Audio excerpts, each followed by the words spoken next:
How are you all? I think you are doing very well in your life. Today's my topic is Atoms and Molecule, Chapter 3, Part 2 of Class 9 CBSE and CRT Board. Welcome to my channel AOCL classes by Dr. Shalini Upadhyay. Let's start. What are the modern day symbols of atoms of different elements? I am also speaking in Hindi because of my Hindi viewer students. Then what are the modern day symbols of atoms of different elements? तो आज जो modern day में जो elements हैं या atoms हैं उनका symbol क्या है, उनका प्रतीक क्या है, उनको हम कैसे पहचानते हैं? By which name? Dalton was the first scientist to use the symbols for element in a very specific sense. When he used a symbol for an element, he also means a definite quantity of that element, that is, one atom of that element. Burgess suggested that the symbols of element be made from one or two letters of the name of element. Dalton जो थे वो first scientist थे जिन्होंने symbol बताया कि हर एक element के लिए स्पेसिफिक सिंबल होता है. ठीक है, जिस टाइप से यहाँ पे गिवन है हाइड्रोजन सर्कल में एक डॉट, फॉर फॉस्फोरस सर्कल में 3 लाइंस, फॉर कॉपर सर्कल में C, गोल्ड के लिए ये स्ट्रक्चर है, carbon for only circle and shaded part is here, for sulphur in circle plus sign is here, lead in circle L is written here, so on. ठीक है, oxygen only O, iron is in circle I written here, for silver in circle S written, mercury is like that and platinum is like that. Then ये symbol जो presentation था ये propose था Dalton के थ्रू, but Berzelius suggested that the symbols of elements be made from one or two letters of the name of the element. और Berzelius ने suggest किया कि जो एलिमेंट का नेम गिवन है वो या तो फर्स्ट लेटर या स्टार्टिंग के 2 लेटर्स के थ्रू हम उसको रिप्रेजेंट करते हैं. In the beginning, the names of elements were derived from the name of the place where they were found for the first time. For example, the name copper was taken from Cyprus. तो starting जो element found हुए थे, जहाँ से भी वो discover हुए थे, उस place के base पे उनका नाम दिया गया था. जैसे कि copper वो Cyprus से मिला था. Some names were taken from specific color. कुछ का नाम जो गिवन था वो उनके कलर की वजह से था. जैसे गोल्ड जो आया था वो इंग्लिश वर्ड मीनिंग येलो से आया था. ठीक है, गोल्ड शाइनिंग करता है और येलोइश होता भी है. Nowadays, IUPAC, that is International Union of Pure and Applied Chemistry, is an international scientific organization which approves name of element, symbol and units. आज की डेट में जो है वो आपका international union of pure and applied chemistry आप symbol बताता है किस एलिमेंट का क्या सिंबल है और उनकी क्या यूनिट्स है. ठीक है, काफी एलिमेंट्स के जो नेम है वो इंग्लिश में ही रिटन है. The first letter of symbol is always written as a capital letter upper case and second one is in small letter or lower case. ठीक है, symbols of some elements are formed from the first letter of the name and a letter appearing letter in the name. For example, जैसे magnesium Mg और chlorine Cl और zinc Zn. तो आप देखिए यहाँ पे जो फर्स्ट लेटर वो अपर केस में है, मतलब कैपिटल लेटर में C and second is L is lower case. Here for zinc also Z in capital letter and N for stand coming from the small letter. Okay. Other symbols have been taken from the names of elements in Latin, German or Greek. In Latin, German, Greek से भी elements के जो name है इन आपके languages में भी given हैं. For example, the symbol of iron Fe from its Latin name ferrum. ये देखिए Latin name से आया है, maximum जो है वो English term से ही आया है, but कुछ है जो Greek से आया है, German से आया है, Latin से आया है. उसी का एग्जाम्पल है Fe जो कि लैटिन फेरम से आया है और इसका स्टार्टिंग का F एंड E लेते हैं, F in capital letter and E in small letter. Sodium Na natrium से आया है, N एंड A. पोटेशियम आपका कैलियम से आया है तो K इसके लिए 1 letter is here only in capital letter और for sodium N in capital and A in small letter. Therefore, each element has a name and a unique chemical symbol. तो हर एक एलिमेंट का अलग अलग सिंबल होता है और यूनिक सिंबल होता है, वो एक दूसरे से डिफर करते हैं और आप उनको अच्छे से इजिली ही रिकॉग्नाइज कर सकते हैं. ठीक है, the above table is given for you to refer to whenever you study about elements. Do not bother to memorize all in one go. With the passage of time and repeated uses, you will automatically be able to reproduce the symbols. तो आप इनको learn करने के लिए बहुत bother मत करिए. जैसे बोलते हैं terminology, practice make a man perfect. तो ये स्लोगन का मीनिंग है कि आप जितना ज्यादा उसको पढ़ेंगे, जितना ज्यादा आप यूज करेंगे, आपके सामने रिपीटेड यूज में आएंगे, ऑटोमेटिकली आपको वो रिकॉल हो जाएगा. ठीक है, तो दिस इज द टेबल। तो यहाँ देखिए टेबल है, ये एलिमेंट्स के नेम है और ये सिंबल गिवन है। For aluminium Al, argon Ar, barium Ba, boron B, bromine Br, calcium Ca, for carbon only C is here, chlorine Cl, cobalt C capital and O is small letter, याद रखिएगा O small, अगर O भी capital हो जाएगा तो वो carbon monoxide हो जाएगा। तो केमिस्ट्री में आप जो लिखते हैं उस पर आपको बहुत ज्यादा ध्यान देना है, क्योंकि आप कुछ भी अगर गलत लिखते हैं या रिएक्शन गलत लिखते हैं या आपका सिंबल गलत लिखते हैं, केमिकल फॉर्मूला गलत लिखते हैं तो आपके मार्क्स कट हो जाएंगे। ठीक है, तो इसमें आपको बहुत स्पेसिफिक लिखना होगा, बहुत करेक्ट लिखना होगा। For copper Cu, fluorine F, gold Au, hydrogen H, iodine I, iron Fe, lead Pb, magnesium Mg, neon Ne, for nitrogen N, for oxygen O, potassium K, silicon Si, silver Ag, sodium Na, sulfur S, आपका uranium U and zinc Zn। तो ये कुछ given है यहाँ पे जिनके elements के symbol, और आपके प्योरिटी में 114 से एबव है आपके एलिमेंट्स, सबके गिवन है। तो वो आपका हायर क्लासेस में स्टार्ट होगा, तो आपको सब लर्न करना पड़ेगा आगे जाके। अभी आप जितना ज्यादा इसको यूज करेंगे आपको इजिली लर्न हो जाएगा। What is atomic mass? The most remarkable concept that Dalton's atomic theory proposed was that of the atomic mass. According to him, each element had a characteristic atomic mass। जो Dalton ने दिया था वो atomic mass theory starting में सबसे पहले, तो वो उनकी जो बेसिस था, उनका जो लॉ था, that is the law of constant proportion, so well that the scientist were prompted to measure the atomic mass of an atom. तो इन्होंने लॉ ऑफ कांस्टेंट प्रोपोर्शन पे गिवन था, इसके बाद बाकी साइंटिस्ट इसी पे वर्क किए। Since determining the mass of an individual atom was relatively difficult task, relative atomic masses were determined using the law of chemical combination and compound formed। तो जो इसमें था, जो डाल्टन ने दिया था, that is the law of constant proportion. फिर further जाके लॉ ऑफ केमिकल कॉम्बिनेशन पे भी एक गिवन था, जैसे कि आपका एग्जांपल है कार्बन मोनोऑक्साइड। तो कार्बन मोनोऑक्साइड में जो आपका कार्बन 3 ग्राम ऑफ एक्सपेरिमेंटली अगर आप देखेंगे तो 3 gram of carbon combines with 4 gram of oxygen to form CO। ठीक है, ये केमिकल फॉर्मूला के थ्रू आप इसका एटॉमिक मास देखेंगे, कितना एटॉमिक मास है उस पर हम देखेंगे कितना कार्बन कितने ऑक्सीजन से रिएक्ट करता है और फॉर्म करता है carbon monoxide.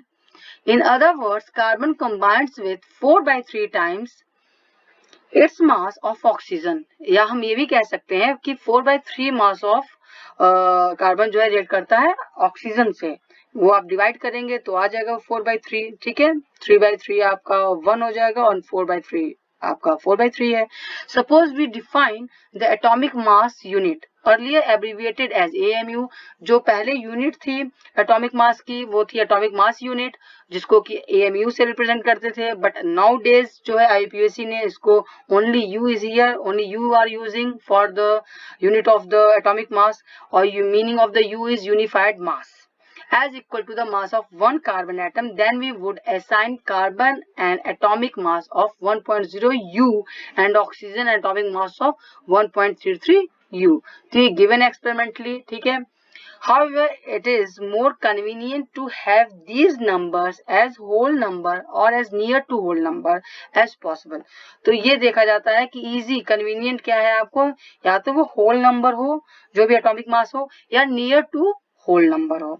While searching for various atomic mass units, scientists initially took 1/16 of mass of an atom of naturally occurring oxygen as the unit.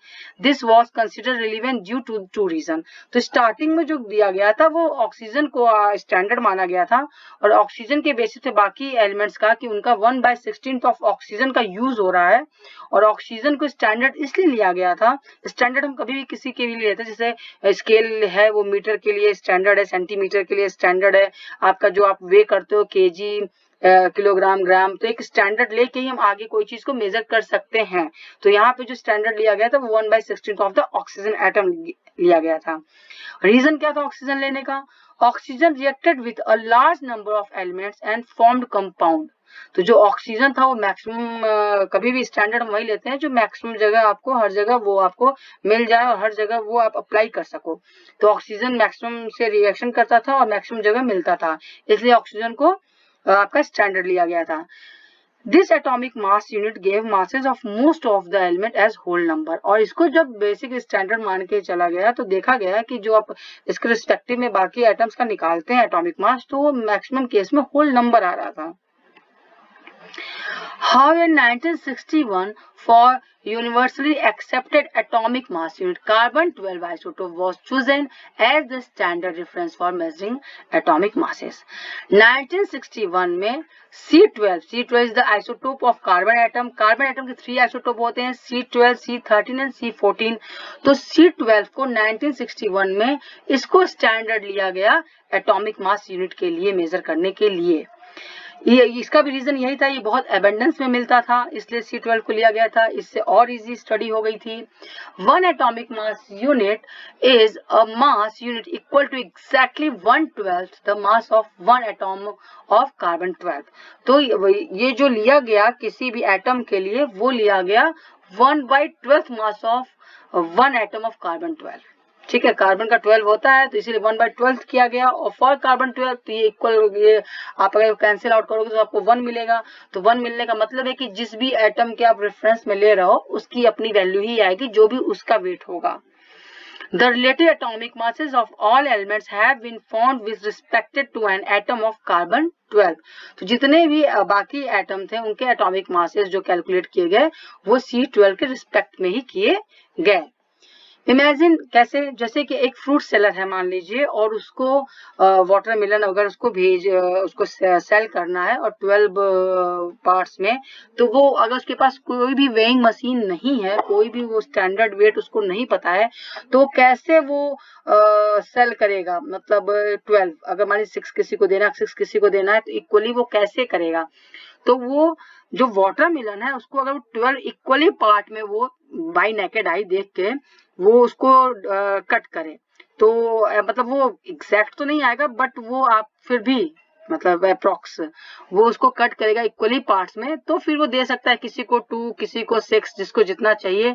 तो वो ये हो सकता है कि हाँ सब इक्वल पार्ट्स हैं, तो जिसको जितना चाहिए हम एक स्टैंडर्ड दे रहे हैं।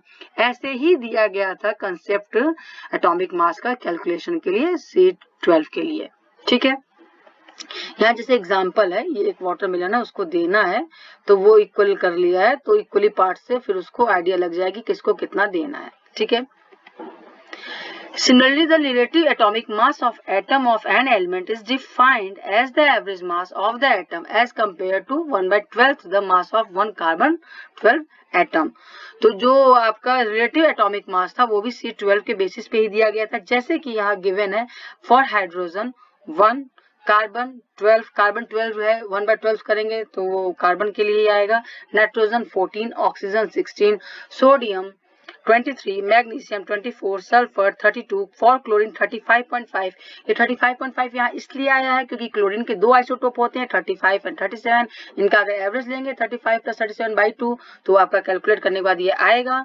तो ये कॉमन लिया गया क्लोरीन के लिए। और कैल्शियम 40।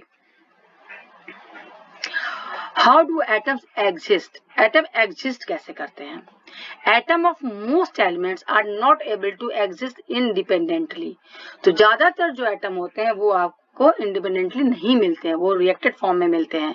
और एटम रिएक्ट करके क्या बनाते हैं, 2 या 2 से ज्यादा एटम वो मॉलिक्यूल बनाते हैं या आयंस बनाते हैं। These molecules or ions aggregate in large number of form the matter that we can see, feel और touch। और यही जो एटम मिलके मॉलिक्यूल और आयन बनाए, और ये मॉलिक्यूल या आयन एग्रीगेट होकर ज्यादा मात्रा में क्या होते हैं, बनाते हैं मैटर का फॉर्मेशन करते हैं, जिनको आप देख सकते हो, फील कर सकते हो, टच कर सकते हो। Here some questions are here. Define the atomic mass unit. Okay, तो this is the question. Define the atomic mass unit. ठीक है, तो ये आप डिफाइन करिएगा, कमेंट सेक्शन में आप लिख सकते हैं। अगर आपको नहीं आ रहा है you can ask also, then I will tell you in next video. आज मैंने बता ही दिया है, तो you can write the definition of the atomic mass unit. Why it is not possible to see an atom with naked eye. हम naked आई से atom को क्यों नहीं देख सकते हैं। तो इसका मेन रीजन क्या है कि निश्चित है नेकेड आई से हम उस चीजों को नहीं देख सकते हैं जो बहुत ही स्मॉल है। That means this is very small to see from naked eye. Okay, this is the size. Size is very small. What is a molecule? A molecule is in general a group of two or more atoms that are chemically bonded together, that is tightly held together by attractive forces. Molecule क्या है? Molecule वो है जो atom मिलके बनाते हैं और bond formation करते हैं, और दो या दो से ज्यादा एटम मिलके मॉलिक्यूल बनाते हैं, और इनके बीच में जो फोर्स ऑफ क्या होता है, वो फोर्स ऑफ अट्रैक्शन होता है, जिसकी वजह से हेल्ड होते हैं, जिसकी वजह से बॉन्ड होते हैं, बॉन्डेड होते हैं. A molecule can be defined as the smallest particle of an element or a compound that is capable of an independent existence and shows all the properties of that substance. तो molecule की जो definition है वो सबसे smallest particle जिनकी कोई identity है, जिनके through उनका कोई एक chemical उनका एक characteristics है और वो independent existence उनका है, ठीक है, उनकी कुछ properties हैं, तो that is called a molecule. Atoms of the same element or different element can join together to form molecule. Same element के भी, जैसे कि हाइड्रोजन H2 गैस, तो सेम एलिमेंट है, H बॉन्ड होता है और O2 ऑक्सीजन बॉन्ड होकर O2 बनाता है, ये भी गैस है. But ammonia nitrogen and hydrogen react करते हैं और क्या बनाते हैं, NH3 नाइट्रोजन डाइऑक्साइड, पेंटाऑक्साइड, इसमें नाइट्रोजन ऑक्सीजन रिएक्ट करके बनाते हैं कंपाउंड. तो आपके सेम भी हो सकते हैं और डिफरेंट भी हो सकते हैं. And molecule of elements, क्या है molecule of elements? The molecule of an elements are constituted by the same type of atoms. तो molecule of elements क्या है? Same type atoms जो है वो react करते हैं, form करते हैं. Molecule और different भी कर सकते हैं. Molecule of many elements such as argon, helium are made up of only one atom of that element, but this is not the case with most of the non-metals. ठीक है, तो react करते हैं, but ये most of the non metal के लिए नहीं है. For example, a molecule of oxygen consist of two atoms of oxygen and hence it is known as the diatomic. तो देखिए एटॉमिसिटी, ये O और ये 2 नीचे आएगा, तो एटॉमिसिटी ये है कि कितने नंबर ऑफ एटम रिएक्ट कर रहे हैं. तो O2 के लिए आपका 2 एटम है, कि 2 ऑक्सीजन एटम है. फॉर अमोनिया NH3 तो 3 हाइड्रोजन 1 वो टेट्रा एटॉमिक हो जाएगा. फॉर ओजोन O3 तो 3 एटम्स है. तो ये जो जितने एटम रिएक्ट करके मॉलिक्यूल बनाते हैं वो उनका एटॉमिसिटी कहलाता है.